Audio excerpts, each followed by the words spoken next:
Sa kabila ng pambabraso ng China sa Pilipinas, inihayag ng Malacanang na malaya pa rin ang mga Pilipinong pumalaot at pumaroon sa Ayungin Shoal upang mangisda. Tiniyak din ng Malacanang na magsasagawa ng formal na protesta ang Pilipinas sa United Nations Convention on the Laws of the Sea.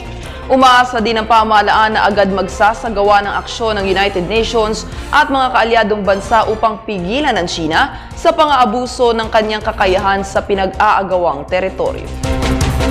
Realize the power of diplomacy and the power of the international support.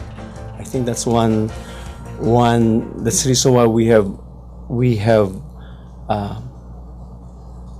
shall we say religiously resorted to the diplomatic process, because this is one way of, number one, avoiding violence, number two, showing the strength of our cause, and number three, to show that that the community of nations believe in a rules-based approach to any resolution, any conflict.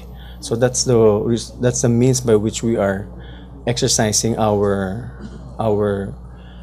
voice as a sovereign nation.